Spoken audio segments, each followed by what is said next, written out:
ಶ್ರೀ ಗಣೇಶ ಪುರಾಣ ಅಧ್ಯಾಯ 36. ಬ್ರಹ್ಮದೇವನು ಗಜಾನನನ ಆರಾಧನೆ ಮಾಡಿದುದು.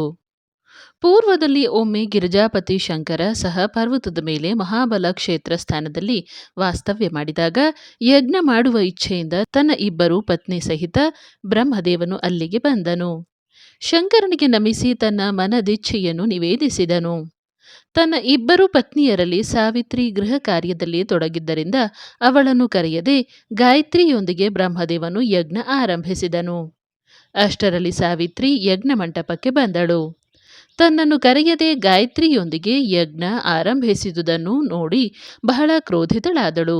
ಯಜ್ಞ ಮಂಟಪದಲ್ಲಿ ಆಸೀನರಾಗಿದ್ದ ಸಭಾಸದರನ್ನು ಕುರಿತು, ನನ್ನನ್ನು ಅನಾದರಿಸಿ ನೀವು ಯಜ್ಞ ಆರಂಭಿಸಿರುವಿರಿ, ಆದ್ದರಿಂದ ಯಜ್ಞ ಸಿದ್ಧಿಗೆ ಬರಲಾರದು, ನೀವು ಜಡರೂಪಿ ಆಗುವಿರಿ. ಅವಳ ಶಾಪಗ್ರಸ್ತ ನುಡಿ ಕೇಳಿ ದೇವತೆಗಳು ಭಯಭೀತರಾದರು. ಅವರು, ದೇವಿ, ನಾವು ಜಡ ಅಂದರೆ ಅಚೇತನ ಅಥವಾ ಮೂರ್ಖರಾಗದೆ ಡ ವರ್ಣ ಮತ್ತು ಲ ವರ್ಗ ಇವುಗಳ ಐಕ್ಯ ಇರುವುದರಿಂದ ನಾವು ಜಲವಾಗುತ್ತೇವೆ ಎಂದು ಪ್ರಾರ್ಥಿಸಿದರು. ಸಾವಿತ್ರಿಯು, ಸರಿ, ಹಾಗೆಯೇ ಆಗಿರಿ ಎನ್ನಲು ಸರ್ವದೇವರ ರೂಪ ಬದಲಿಯಾಗಿ ಅವರು ಉದಕ ರೂಪ ನದಿಗಳಾದರು. ಆ ದೇವತೆಗಳ ಸ್ತ್ರೀಯರು ಅಲ್ಲಿಗೆ ಬಂದಿದ್ದರು. ಅದರಲ್ಲಿ ಇಂದ್ರಾಣಿ, ಪಾರ್ವತಿ, ಛಾಯಾ, ಲಕ್ಷ್ಮಿ ಇತ್ಯಾದಿ ದೇವತಾ ಸ್ತ್ರೀಯರು ಬ್ರಹ್ಮದೇವನಿಗೆ, ನೀನು ಮಾನ್ಯ ಕೊಡದೆ ಯಜ್ಞ ಪ್ರಾರಂಭ ಮಾಡಿರುವೆ. ನೀನು ಪ್ರಾರಂಭದಲ್ಲಿ ಗಜಾನನ ಪೂಜೆ ಮಾಡಿಲ್ಲ. ಆದ್ದರಿಂದ ನಮ್ಮ ಪತಿಗಳು ಜಲರೂಪವಾಗುವ ಪ್ರಸಂಗ ಬಂದಿತು. ಈಗ ನಮ್ಮನ್ನು ಈ ಸಂಕಟದಿಂದ ಮುಕ್ತ ಮಾಡು ಎಂದು ಹೇಳಿದರು. ಬ್ರಹ್ಮದೇವನು ಅವರಿಗೆ, ನೀವು ಅಂಜಬೇಡಿರಿ. ಸರ್ವರ ಕಲ್ಯಾಣ ಆಗುವುದಕ್ಕಾಗಿ ನಾನು ಆ ಯಜ್ಞ ಪ್ರಾರಂಭಿಸುವೆ. ನೀವು ಸರ್ವರು ಈಗ ಗಜಾನನನ ಉಪಾಸನೆ ಮಾಡಿರಿ. ನಾನು ಅವರನ್ನು ಕುರಿತು ತಪಶ್ಚರ್ಯ ಮಾಡುವೆ ಎಂದನು. ಈ ರೀತಿ ದೇವಸ್ತ್ರೀಯರನ್ನು ಸಾಂತ್ವನಗೊಳಿಸಿ ಅವರನ್ನು ಜೊತೆಗೆ ಕರೆದುಕೊಂಡು ಬ್ರಹ್ಮದೇವನು ಕರ್ನಾಟಕ ದೇಶಕ್ಕೆ ಬಂದನು. ಆ ದೇಶದಲ್ಲಿ ಒಂದು ಮಂದಾರ ವೃಕ್ಷದ ಕೆಳಗೆ ರಾಮಚಂದ್ರನು ವಕ್ರತುಂಡ ಈ ಹೆಸರಿನ ಗಜಾನನ ಮೂರ್ತಿ ಸ್ಥಾಪನೆ ಮಾಡಿದ್ದನು. ವಕ್ರತುಂಡನ ಕೃಪೆಯಿಂದ ರಾಮಚಂದ್ರನು ಅನೇಕ ರಾಕ್ಷಸರನ್ನು ಸಂಹರಿಸಿದ್ದನು. ಆ ಸ್ಥಳದಲ್ಲಿ ಸರ್ವದೇವತಾ ಸ್ತ್ರೀಯರು ಗಜಾನನನ ಉಪಾಸನೆ ಪ್ರಾರಂಭಿಸಿದರು. ಕೊನೆಗೆ ಬಹಳ ಶಮೀಪತ್ರ ಸಂಗ್ರಹಿಸಿ ಗಜಾನನನ ಪೂಜೆ ಮಾಡಿದರು. ಆಗ ಗಜಾನನ ಪ್ರಸನ್ನನಾದನು. ಅಧ್ಯಾಯ 37. ಗಜಾನನನ ವರಪ್ರಸಾದದಿಂದ ಬ್ರಹ್ಮದೇವನ ಯಜ್ಞ ಸಮಾಪ್ತಿ. ಚತುರ್ಭುಜ ಕಿರೀಟ ಕುಂಡಲಗಳಿಂದ ಯುಕ್ತನಾದ ಗಜಾನನನ ರೂಪ ಅವಲೋಕಿಸಿದ ದೇವತಾ ಸ್ತ್ರೀಯರಿಗೆ ಅತ್ಯಾನಂದವಾಯಿತು. ಅವರೆಲ್ಲ ಅವನ ಅತ್ಯಂತ ಸ್ತುತಿ ಮಾಡಿದರು. ಗೃತ್ಸಮದ ಋಷಿಯು ಕೀರ್ತಿಗೆ ಹೇಳಲಾರಂಭಿಸಿದರು. ಸರ್ವದೇವತಾ ಸ್ತ್ರೀಯರು ಗಜಾನನನ ಪ್ರಾರ್ಥನೆ ಮಾಡಿದ ನಂತರ ಗಜಾನನನು ಸಂತುಷ್ಟನಾಗಿ ಅವರಿಗೆ, ಸಾವಿತ್ರಿ ಕೊಟ್ಟ ಶಾಪವನ್ನೆಲ್ಲ ನನಗೆ ವ್ಯರ್ಥ ಮಾಡಲು ಬರುವುದಿಲ್ಲ. ಆದರೆ ಸರ್ವದೇವತೆಗಳು ಅಂಶರೂಪದಿಂದ ಪ್ರತ್ಯೇಕ ನದಿಯಲ್ಲಿ ಇರಬೇಕು. ಅಂಶರೂಪದಿಂದ ಪೂರ್ವ ಸ್ವರೂಪ ಧಾರಣೆ ಮಾಡಬೇಕು. ಹೀಗೆ ಗಜಾನನನ ಮುಖದಿಂದ ಶಬ್ದ ಬರಲು ಅಂಶರೂಪದಿಂದ ದೇವತ್ವ ಹೊಂದಿ ಸರ್ವ ದೇವತೆಗಳು ಅಲ್ಲಿ ಪ್ರಕಟರಾದರು. ಆಗ ಅವರು, ಹೇ ಗಜಾನನ, ನಾವು ಪ್ರಥಮ ನಿನ್ನ ಪೂಜೆ ಮಾಡದೆ ಮತ್ತು ಸಾವಿತ್ರಿಗೆ ಯೋಗ್ಯ ಮಾನ ಕೊಡದೇ ಇರುವ ನಮ್ಮ ಮಹಾಪರಾಧವನ್ನು ಮನ್ನಿಸು ಎಂದು ಪ್ರಾರ್ಥಿಸಿದರು. ಹೀಗೆ ನುಡಿದ ಸರ್ವದೇವತೆಗಳು ಗಜಾನನನನ್ನು ಶಮೀಪತ್ರೆಗಳಿಂದ ಪೂಜಿಸಿದರು. ಆ ಪೂಜೆಯನ್ನು ಸ್ವೀಕರಿಸಿದ ಗಜಾನನನು ಅಂತರ್ಧಾನ ಹೊಂದಿದನು. ನಂತರ ದೇವತೆಗಳು ಪಾಷಾಣದ ಸುಂದರ ಮೂರ್ತಿ ನಿರ್ಮಾಣ ಮಾಡಿ ಅದಕ್ಕೆ ಹೇರಂಬ ಎಂದು ಹೆಸರಿಟ್ಟರು. ಬ್ರಹ್ಮದೇವನು ಅಲ್ಲಿ 12 ವರ್ಷ ಘೋರ ತಪ ಮಾಡಿದನು. ಗಜಾನನನನ್ನು ಸಂತುಷ್ಟಗೊಳಿಸಿಕೊಂಡು ನಂತರ ತನ್ನ ಇಚ್ಛಿತ ಯಜ್ಞ ಸಮಾಪ್ತಿಗೊಳಿಸಿದನು. ಹೇ ಕೀರ್ತಿಯೇ, ಶಮಿಯ ಮಹಾತ್ಮ್ಯ ಈ ಪ್ರಕಾರ ಇರುವುದು. ನೀನು ಅಕಸ್ಮಾತ್ ಶಮೀಪತ್ರದಿಂದ ಗಜಾನನನ ಪೂಜೆ ಮಾಡಿದ್ದಿ. ಆ ಪುಣ್ಯದ ಫಲದಿಂದ ಇಂದು ನಿನ್ನ ಮಗ ಸಜೀವನಾದನು. ಯಾರು ಶಮೀಪತ್ರದಿಂದ ಗಜಾನನನನ್ನು ಪೂಜಿಸುವರೋ ಅವರ ಇಚ್ಛಿತ ಕಾಮನೆಗಳು ಈಡೇರುವುವು. ಈ ಶಮಿ ಮಹಾತ್ಮ್ಯ ಯಾರು ಶ್ರವಣ ಮಾಡುವರೋ ಅವರ ಸರ್ವ ಸಂಕಟಗಳು ದೂರವಾಗಿ ಅವರ ಸರ್ವ ಇಚ್ಛೆಗಳು ಪೂರ್ಣವಾಗುವುವು. ಹೀಗೆ ಗೃತ್ಸಮದ ಋಷಿಗಳು ಹೇಳಿದರು. ಅಧ್ಯಾಯ 38. ದುಂಢೀರಾಜ ಹೆಸರಿನ ಮಹಿಮೆ. ಪುನಃ ಕೀರ್ತಿಯು ಗೃತ್ಸಮದ ಋಷಿಗಳಿಗೆ, ಹೇ ಋಷಿವರ್ಯರೇ, ನನ್ನ ಈ ಪುತ್ರನು ಚಿಕ್ಕವನಿರುವನು. ಇವನಿಗೆ ಇನ್ನೂ ಸರಿಯಾಗಿ ಮಾತಾಡಲು ಬರುವುದಿಲ್ಲ. ಆದರೂ ಇವನಿಗೆ ಇವನ ಮುಖದಿಂದ ಸಹಜವಾಗಿ ಉಚ್ಚಾರ ಆಗುವಂಥ ಗಜಾನನನ ಮಂತ್ರ ಹೇಳಿರಿ ಎಂದಳು. ಆಗ ಗೃತ್ಸಮದರು, ಗಜಾನನನ ಮಹಿಮೆ ಅತರ್ಕ್ಯವಾಗಿದೆ. ಅವನ 4 ಅಕ್ಷರಯುಕ್ತ ನಾಮ ಇದುವೇ ಜಗದ ಕಾರಣವಾಗಿದೆ. ಅವನ ಕೃಪೆಯಿಂದ ದಿವೋದಾಸನು ಧರ್ಮ ರಕ್ಷಣೆ ಮಾಡಿದನು. ಅವನ ವರದಿಂದ ಕಾಶಿಯಲ್ಲಿ ಮರಣ ಹೊಂದಿದವರಿಗೆ ಮುಕ್ತಿ ಲಭಿಸುವ ಸಾಮರ್ಥ್ಯ ವಿಶ್ವೇಶ್ವರನಿಗೆ ಲಭಿಸಿದೆ. ಅವನಿಗೆ ನಮ್ರನಾದ ಮೂಲಕ ಜಗತ ಪಾಲನೆ ಮಾಡುವ ಸಾಮರ್ಥ್ಯ ವಿಷ್ಣುವಿಗೆ ಪ್ರಾಪ್ತವಾಗಿದೆ. ಅವನ ಧ್ಯಾನ ಮಾಡಿದ್ದರಿಂದ ಬ್ರಹ್ಮದೇವನಲ್ಲಿ ಸೃಷ್ಟಿ ನಿರ್ಮಾಣ ಮಾಡುವ ಸಾಮರ್ಥ್ಯ ಬಂದಿದೆ. ಅವನಿಗೆ ದುಂಢಿರಾಜ ಎಂಬ ಹೆಸರು ಕೂಡ ಉಂಟು. ಅವನಿಗೆ ದುಂಢಿರಾಜ ಹೆಸರು ಏಕೆ ಪ್ರಾಪ್ತವಾಯಿತು ಎಂಬುದನ್ನು ನಾನು ನಿನಗೆ ಹೇಳುವೆ. ಹಿಂದೆ ಕಾರ್ತಿಕೇಯು ಈ ಕಥೆ ಅಗಸ್ತ್ಯ ಋಷಿಗೆ ಹೇಳಿದ್ದನು. ಅದನ್ನೇ ನಾನು ನಿನಗೆ ಹೇಳುವೆ. ಪೂರ್ವದಲ್ಲಿ ಕಶ್ಯಪರು ತಮ್ಮ ತಪಶ್ಚರ್ಯದ ಸಾಮರ್ಥ್ಯದಿಂದ 4 ಪ್ರಕಾರದ ಜೀವ ಸೃಷ್ಟಿ ನಿರ್ಮಾಣ ಮಾಡಿದರು. 21 ಲಕ್ಷ ಅಂಡಜ, 21 ಲಕ್ಷ ಸ್ವೇದಜ, 21 ಲಕ್ಷ ಉದ್ಭಿಜ ಮತ್ತು 21 ಲಕ್ಷ ಜಾರಜ, ಹೀಗೆ 4 ಪ್ರಕಾರ ಸೇರಿ 84 ಲಕ್ಷ ಯೋನಿ ನಿರ್ಮಾಣ ಮಾಡಿದರು. ನಂತರ ದೀನ, ಅಶಕ್ತ, ಕುಂಟ ಜನರ ಉದ್ಧಾರಕ್ಕಾಗಿ ಋಷಿಯು ಮತ್ತು ದೇವತೆಗಳು ಅನೇಕ ತೀರ್ಥ ನಿರ್ಮಾಣ ಮಾಡಿದರು. ಇಂಥವರಿಗೆ ತತ್ಕಾಲ ಮುಕ್ತಿ ದೊರೆಯುವುದಕ್ಕಾಗಿ ವಾರಣಾಸಿ ಕ್ಷೇತ್ರ ಶಂಕರನು ಸ್ಥಾಪಿಸಿದನು. ಪ್ರಳಯ ಕಾಲದಲ್ಲಿ ಆ ವಾರಣಾಸಿಯನ್ನು ರಕ್ಷಣೆ ಮಾಡುವುದಕ್ಕಾಗಿ ಶಂಕರ ಅದನ್ನು ತನ್ನ ಕೈಯಲ್ಲಿ ಇರುವ ತ್ರಿಶೂಲದ ಮೇಲೆ ಧಾರಣ ಮಾಡಿರುತ್ತಾನೆ. ಪೂರ್ವದಲ್ಲಿ ಭಸ್ಮಾಸುರ ಪುತ್ರ ದುರಾಸದ ಈ ಹೆಸರಿನ ಒಬ್ಬ ರಾಕ್ಷಸ ಆಗಿ ಹೋದನು. ಅವನು ತನ್ನ ಗುರುವಾದ ಶುಕ್ರಾಚಾರ್ಯರಿಂದ ಪಂಚಾಕ್ಷರಿ ಮಂತ್ರ ಉಪದೇಶ ಹೊಂದಿ ದೇವರನ್ನು ಸಹಸ್ರ ವರ್ಷ ಪರ್ಯಂತ ಒಂದೇ ಅಂಗುಷ್ಟದ ಮೇಲೆ ನಿಂತು ಘನಘೋರ ತಪಶ್ಚರ್ಯ ಮಾಡಿದನು. ಅವನ ಈ ತಪಶ್ಚರ್ಯ ಶಂಕರ ನೋಡಿ ಅವನಿಗೆ ವರ ಕೊಡಲು ಬಂದನು. ಆಗ ದುರಾಸದನು ಅವನ ಸ್ತುತಿ ಮಾಡಿ ಹೀಗೆ ವರ ಬೇಡಿದನು: ನನಗೆ 4 ಕಾಲಿನ ಯಾವುದೇ ಪ್ರಾಣಿಯಿಂದ ಮರಣ ಬರಬಾರದು. ಅಲ್ಲದೆ ದೇವ, ದಾನವ, ಯಕ್ಷ, ರಾಕ್ಷಸ ಇತ್ಯಾದಿಯ ಕೈಯಿಂದ ಮೃತ್ಯು ಬರಬಾರದು. ಅದರಂತೆ ಶಂಕರನು ಅವನಿಗೆ ಒಂದೇ ಶಕ್ತಿ ಬಿಟ್ಟು ನಿನ್ನನ್ನು ಕೊಲ್ಲುವ ಸಾಮರ್ಥ್ಯ ಯಾರಿಗೂ ಬರುವುದಿಲ್ಲ, ಹೀಗೆ ವರ ಕೊಟ್ಟು ಗುಪ್ತನಾದನು. ಅಧ್ಯಾಯ 39. ದುರಾಸದ ದೈತ್ಯನ ಅತ್ಯಾಚಾರ. ಗೃತ್ಸಮದರು ಮತ್ತೆ ಹೇಳಹತ್ತಿದರು.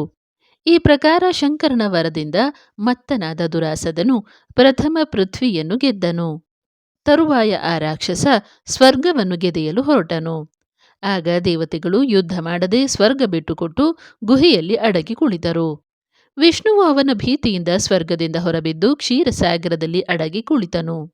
ಶಂಕರನು ಅಂಜಿ ಕೈಲಾಸ ಬಿಟ್ಟು ಕಾಶಿವಾಸ ಪತ್ಕರಿಸಿದನು. ಹೀಗೆ ತ್ರಿಭುವನವನ್ನು ಗೆದ್ದು ದುರಾಸದ ಮುಕುಂದಪುರದಲ್ಲಿ ವಾಸಿಸ ಹತ್ತಿದನು. ಅದೇ ಮುಕುಂದಪುರದಲ್ಲಿ ಪೂರ್ವದಲ್ಲಿ ಭಸ್ಮಾಸುರ ದೈತ್ಯ ವಾಸ್ತವ್ಯ ಮಾಡಿದ್ದ. ಶಂಕರನು ಭಸ್ಮಾಸುರನಿಗೆ, ನೀನು ಯಾರ ಮಸ್ತಕದ ಮೇಲೆ ಕೈ ಇಡುವೆಯೋ ಅವರು ಭಸ್ಮರಾಗುವರು, ಹೀಗೆ ವರ ಕೊಟ್ಟಿದ್ದ. ಅದರ ಪರೀಕ್ಷೆ ಮಾಡಲು ದೈತ್ಯನು ತಕ್ಷಣ ಶಂಕರನ ಮಸ್ತಕದ ಮೇಲೆ ಹಸ್ತ ಇಡಲು ಪ್ರವೃತ್ತನಾದನು. ಆಗ ಶಂಕರನು ಪಲಾಯನಗೈದನು. ಈ ಸಮಾಚಾರ ವಿಷ್ಣುವಿಗೆ ತಿಳಿದು ಅವನು ಸುಂದರ ಸ್ತ್ರೀ ರೂಪ ಧಾರಣ ಮಾಡಿ ರಾಕ್ಷಸನ ಬಳಿ ಬಂದನು. ಸುಂದರ ಸ್ತ್ರೀಯನ್ನು ನೋಡಿ ಭಸ್ಮಾಸುರ ಮೋಹಗೊಂಡನು. ಆಗ ಅವಳು, ನೀನು ನಾನು ಹೇಳಿದಂತೆ ನಡೆದರೆ ಮಾತ್ರ ನಿನ್ನ ಪತ್ನಿಯಾಗುವೆ ಅಂದಳು. ಅದನ್ನು ಕೇಳಿ ಆನಂದದಿಂದ ಹೂ ಎಂದನು. ಆಗ ಅವಳು, ಮೊದಲು ನಾನು ನರ್ತನೆ ಮಾಡುವೆ, ನೀನು ನನ್ನ ಜೊತೆ ನರ್ತನ ಮಾಡಬೇಕು, ಅನಂತರ ನಿನ್ನನ್ನು ವರಿಸುವೆ ಎಂದಳು. ಅದಕ್ಕೂ ಅವನು ಒಪ್ಪಿದ. ಅವಳು ನೃತ್ಯ ಮಾಡಲಾರಂಭಿಸಿದಳು. ಅವಳಂತೆಯೇ ಭಸ್ಮಾಸುರ ಹಾವಭಾವ ಮಾಡಹತ್ತಿದನು. ಹೀಗೆ ಅವಳು ಬಹಳ ಸಮಯ ನೃತ್ಯ ಮಾಡುತ್ತಾ ಅವನನ್ನು ಅದೇ ಪ್ರಕಾರ ಮಾಡಲು ಹಚ್ಚಿ ಮೋಹಿನಿ ರೂಪಿ ವಿಷ್ಣುವು ತನ್ನ ಹಸ್ತ ತನ್ನ ಮಸ್ತಕದ ಮೇಲೆ ಇಟ್ಟುಕೊಂಡನು. ಮೋಹಿನಿಯಲ್ಲಿ ಮೋಹಗೊಂಡ ಭಸ್ಮಾಸುರ ಮೈ ಮರೆತು ಅನುಕರಣೆ ಮಾಡಿ ತನ್ನ ಕೈಯನ್ನು ತನ್ನ ತಲೆಯ ಮೇಲೆಯೇ ಇಟ್ಟುಕೊಂಡನು. ತಕ್ಷಣ ಈಶ್ವರನ ವರದಂತೆ ಭಸ್ಮಾಸುರ ಭಸ್ಮ ಆದನು. ದುರಾಸದನು ಸಮಸ್ತ ತ್ರಿಭುವನ ಗೆದೆಯಲು ಒಂದು ದಿನ ತನ್ನ ಪ್ರಧಾನಿಗೆ ಗರ್ವದಿಂದ, ನಾನು ಸರ್ವ ತ್ರಿಭುವನ ಗೆದ್ದಿರುವೆ, ಆದರೆ 10ನೇ ಖಂಡವಾದ ಕಾಶಿಯನ್ನು ಇನ್ನೂ ಗೆದ್ದಿಲ್ಲ. ಆ ಸ್ಥಾನದಲ್ಲಿ ಸದ್ಯ ಅನೇಕ ದೇವತೆ ಸಹಿತ ಶಂಕರ ವಾಸಿಸುತ್ತಿರುವನು. ಆ ನಗರವನ್ನು ಗೆದೆಯದೆ ನನ್ನ ಪರಾಕ್ರಮ ಪೂರ್ಣ ಆಗುವುದಿಲ್ಲ ಎಂದು ವಿಮಾನದಲ್ಲಿ ಕುಳಿತು ಅವನು ಕಾಶಿ ಸನ್ನಿಧಿಗೆ ಬರಲು ಅಲ್ಲಿ ದೊಡ್ಡ ಹಾಹಾಕಾರ ಉಂಟಾಯಿತು. ದೇವಪೂಜಾ ವ್ರತಗಳು ಇತ್ಯಾದಿಗಳು ಲೋಪವಾದವು. ಕರ್ಮ ಮಾರ್ಗಗಳು ನಿಂತು ಹೋದವು. ಎಲ್ಲ ಕಡೆಗೂ ಅಧರ್ಮವು ಹರಡಿತು. ಅಧ್ಯಾಯ 40. ಪಾರ್ವತಿಯ ಉದರದಲ್ಲಿ ವಿನಾಯಕನ ಜನ್ಮ.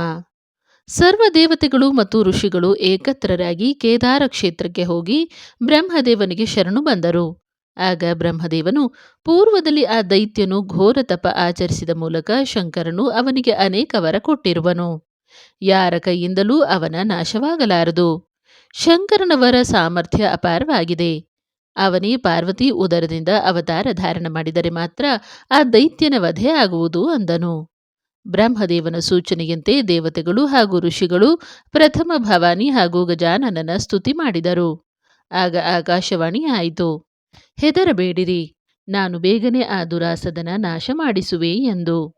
ಈ ವರ್ತಮಾನ ದೇವತೆಗಳು ಪಾರ್ವತಿಗೆ ನಿವೇದನೆ ಮಾಡಿದರು. ಅದನ್ನು ಕೇಳಿ ಭವಾನಿಯು ಅವರಿಗೆ, ಆ ದೈತ್ಯ ಶೀಘ್ರ ಮರಣ ಹೊಂದುವನು, ನೀವು ಶಂಕೆ ಮಾಡಬೇಡಿರಿ, ಹೀಗೆ ನುಡಿದು ಅವಳು ಕ್ರೋಧದ ಸ್ವೀಕಾರ ಮಾಡಿದಳು. ಆಗ ಅವಳ ಶ್ವಾಸೋಚ್ಛ್ವಾಸದ ಜೊತೆಗೆ ಮತ್ತು ಅವಳ ನೇತ್ರದಿಂದ ಅಲೌಕಿಕ ತೇಜ ಹೊರಬರಲು ಆ ತೇಜದಲ್ಲಿ ದೇವತೆಗಳಿಗೆ ಅಂತರ್ಜ್ಞಾನದಿಂದ ವಸ್ತ್ರಾಲಂಕಾರ ಮತ್ತು 2 ದಂತಗಳಿಂದ ಶುಂಡ ದಂಡಗಳಿಂದ ವಿರಾಜಮಾನನಾದಂಥ ವಿನಾಯಕನ ಮೂರ್ತಿ ಕಂಡಿತು. ಆ ಮೂರ್ತಿ ಜ್ಞಾನ ಚಕ್ಷುವಿನಿಂದ ಅವಲೋಕನ ಮಾಡಲು ಸರ್ವ ದೇವತೆಗಳಿಗೆ ಆನಂದವಾಯಿತು. ಅವರು ಆ ಮೂರ್ತಿಗೆ ವಕ್ರತುಂಡ ಎಂದು ಹೆಸರಿಟ್ಟರು. ಅಧ್ಯಾಯ 41. ಗಜಾನನ ಹಾಗೂ ದುರಾಸದ ಇವರ ಯುದ್ಧ. ನಂತರ ಆ ದೇವತೆಗಳಿಗೆ ಧೈರ್ಯ ಕೊಟ್ಟು ಗಜಾನನನು ಸಿಂಹದ ಮೇಲೆ ಆರೂಢನಾದನು. ಅನೇಕ ಪ್ರಕಾರದ ಆಯುಧ ಧಾರಣೆ ಮಾಡಿ ಯುದ್ಧಕ್ಕೆ ಸಿದ್ಧನಾದನು. ಅವನು ಆ ದೈತ್ಯ ಸೈನ್ಯ ಅವಲೋಕನ ಮಾಡಿ ದೊಡ್ಡದಾಗಿ ಗರ್ಜಿಸಿದನು. ತನ್ನ ಕೈಯಲ್ಲಿಯ ಪರಶುವನ್ನು ಗರಗರ ತಿರುಗಿಸಿ ದುರಾಸದನ ಮೈ ಮೇಲೆ ಒಗೆದನು. ಆದರೆ ಆ ಪರಶುಘಾತದಿಂದ ಆ ದೈತ್ಯನ ಶರೀರದ ಒಂದು ಕೂದಲೆಳೆಗೂ ಧಕ್ಕೆ ಆಗಲಿಲ್ಲ. ಬಹಳ ಸಮಯ ಉಭಯತರ ಶಸ್ತ್ರಯುದ್ಧ ನಡೆಯಲು ದುರಾಸದನಿಗೆ ತನ್ನ ಪರಾಭವ ಆಗುವುದೆಂದು ಅನ್ನಿಸಿತು. ಆಗ ಅವನು ಮಲ್ಲಯುದ್ಧಕ್ಕೆ ಸಿದ್ಧನಾದನು. ಗಜಾನನನು ತನ್ನ ಕೈಯಲ್ಲಿಯ ಆಯುಧ ಬಿಟ್ಟು ಆ ರಾಕ್ಷಸನೊಂದಿಗೆ ಮಲ್ಲಯುದ್ಧ ಮಾಡುವುದಕ್ಕಾಗಿ ಯೋಗ್ಯವಾದ ವಿಶಾಲ ಸ್ವರೂಪ ಧಾರಣ ಮಾಡಿದನು. ಆನಂತರ ಆ ಉಭಯತರ ಭಯಂಕರ ಮತ್ತು ಪ್ರೇಕ್ಷಕರ ಅಂಗದ ಮೇಲೆ ಮುಳ್ಳೇಳುವಂತೆ ಯುದ್ಧವಾಯಿತು. ಕೊನೆಗೆ ಗಜಾನನನು ಅತಿ ಜೋರಿನಿಂದ ಆ ರಾಕ್ಷಸನ ಮುಖದ ಮೇಲೆ ಮುಷ್ಟಿಯಿಂದ ಗುದ್ದಿದನು. ಆಗ ಅವನ ಮುಖ ಒಡೆದು ರಕ್ತ ಸಾಗರೋಪಾದಿಯಲ್ಲಿ ಹರಿಯ ಹತ್ತಿತು. ವಜ್ರದಿಂದ ಪರ್ವತವು ಉರುಳುವಂತೆ ದುರಾಸದ ಭೂಮಿಯ ಮೇಲೆ ಬಿದ್ದನು. ಅವನು 2 ಘಟೀಗ ಮೂರ್ಛನಾದನು. ಆಗ ಸಾಯಂಕಾಲವಾಗಿದ್ದರಿಂದ ಸಾವಧಾನವಾಗಿ ಎಚ್ಚರವಾದ ಮೇಲೆ ಅವನು ಯುದ್ಧ ಬಿಟ್ಟು ತನ್ನ ಶಿಬಿರದಲ್ಲಿ ಬಂದನು. ಅಧ್ಯಾಯ 42. ದುರಾಸದನ ಪರಾಭವ. ಮಲ್ಲಯುದ್ಧದಲ್ಲಿ ವಕ್ರತುಂಡನ ಪರಾಕ್ರಮ ಶೌರ್ಯ ದುರಾಸದನನ್ನು ಮಣ್ಣು ಮುಕ್ಕಿಸಿತು. ಮರುದಿನ ಅವನು ಶಸ್ತ್ರಾಸ್ತ್ರದಿಂದ ಯುದ್ಧ ಮಾಡಲು ಬಂದನು. ಅವನು ಶಂಕರನ ಸ್ಮರಣೆ ಮಾಡಿ ಅಗ್ನಿ ಅಸ್ತ್ರ ಬಾಣವನ್ನು ಬಿಟ್ಟನು. ಆಗ ಗಜಾನನನು ಪರ್ಜನ್ಯ ಅಸ್ತ್ರ ಬಾಣವನ್ನು ಪ್ರತಿಯಾಗಿ ಬಿಟ್ಟನು. ಅದರಿಂದ ಆನೆಯ ಸೊಂಡೆಯಷ್ಟು ದಪ್ಪ ಧಾರಾಕಾರ ಮಳೆ ಸುರಿಯಿತು. ಹೀಗೆ ಅನೇಕ ಅಸ್ತ್ರ ಪ್ರತಿ ಅಸ್ತ್ರಗಳಿಂದ ಯುದ್ಧ ನಡೆಯಿತು. ಕೊನೆಗೆ ಗಜಾನನನು ಬ್ರಹ್ಮಾಸ್ತ್ರ ಪ್ರಯೋಗ ಮಾಡಲು ಅಷ್ಟರಲ್ಲಿ ದುರಾಸದನಿಗೆ ಹಸಿವೆ ಆಗಿ ತಾನು ಭೋಜನ ಮಾಡಿ ಬರುವವರೆಗೆ ಗಜಾನನನೊಂದಿಗೆ ಯುದ್ಧ ಮಾಡಲು ತನ್ನ ಸೈನ್ಯಕ್ಕೆ ಆಜ್ಞೆ ಮಾಡಿದನು. ಅವನ ಸೇನಾಪತಿ ಒಬ್ಬನೇ ಗಜಾನನನೊಂದಿಗೆ ಯುದ್ಧ ಮಾಡಲು ಪ್ರಾರಂಭಿಸಿದನು. ಆಗ 56 ಗಜಾನನರು ನಿರ್ಮಾಣರಾಗಿ ಅವರ ಹುಂಕಾರದಿಂದ ಅನೇಕ ರಾಕ್ಷಸರು ಓಡಿ ಹೋದರು. ಅನೇಕರು ಮರಣ ಹೊಂದಿದರು. ಈ ಪ್ರಕಾರ ಸರ್ವ ಸೈನ್ಯವೆಲ್ಲ ಗತಿ ಕಂಡಿತು. ಆಗ ದುರಾಸದನ ಕಣ್ಣು ತೆರೆಯಿತು. ಶಂಕರನ ವರದ ವಿಚಾರ ಅವನು ಮಾಡಹತ್ತಿದನು. ಶಕ್ತಿಯಿಂದ ಉತ್ಪನ್ನನಾದವ ಮಾತ್ರ ನಿನ್ನನ್ನು ಪರಾಭವಗೊಳಿಸುವನು ಎಂದು ಶಂಕರ ಹೇಳಿದ್ದು ಜ್ಞಾಪಕಕ್ಕೆ ಬಂದಿತು.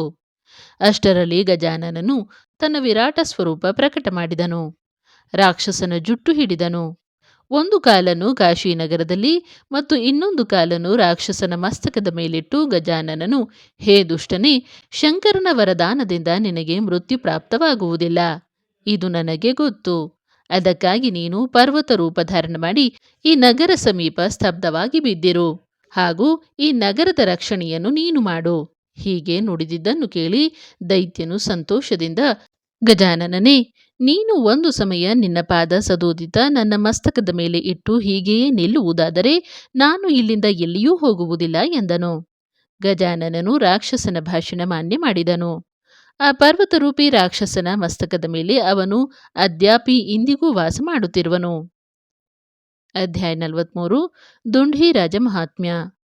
ಗೃತ್ಸಮದ ಹೇಳಲು ಉಪಕ್ರಮಿಸಿದರು. ಗಣಪತಿಯು ದುರಾಸದನ ವಧೆ ಮಾಡಿದನು. ಅದನ್ನು ನೋಡಿ ಸರ್ವ ದೇವತೆಗಳು ಆನಂದದಿಂದ ಅವನ ಮೇಲೆ ಪುಷ್ಪವೃಷ್ಟಿ ಮಾಡಿದರು. ದಿಕ್ಪಾಲ, ಮುನಿ, ಚಂದ್ರ, ಸೂರ್ಯ, ಬೃಹಸ್ಪತಿ, ಶುಕ್ರ ಇತ್ಯಾದಿಕರು ಅವನ ಸ್ತುತಿ ಮಾಡಿದರು. 4 ವರ್ಣ ಮತ್ತು 4 ಖಣಿಗಳಲ್ಲಿ ಉತ್ಪನ್ನವಾದ ಜೀವವು ನಿನ್ನ ಆಶ್ರಯದಿಂದ ವಾಸ ಮಾಡುತ್ತದೆ. ನಿತ್ಯ ಕರ್ಮದಲ್ಲಿ ಯಾರು ನಿನ್ನನ್ನು ಪೂಜಿಸುವರೋ ಅವರೇ ನಿನ್ನ ಶೋಧ ಮಾಡುತ್ತಿರುತ್ತಾರೆ. ದುಂಡಿ, ಈ ಧಾತುವಿನ ಶೋಧ ಮಾಡು, ಹೀಗೆ ಅರ್ಥ ಇರುತ್ತದೆ. ಆದ್ದರಿಂದ ರಾಜ ಶಬ್ದದಿಂದ ಯುಕ್ತವಾದ ದುಂಡಿ ಶಬ್ದವು ಲೋಕದಲ್ಲೆಲ್ಲ ನಿನ್ನ ಪ್ರಸಿದ್ಧಿ ಆಗಲಿ. ನಿನಗೆ ದುಂಡಿ ರಾಜ ಹೀಗೆ ಲೋಕವು ಅನ್ನುತ್ತದೆ.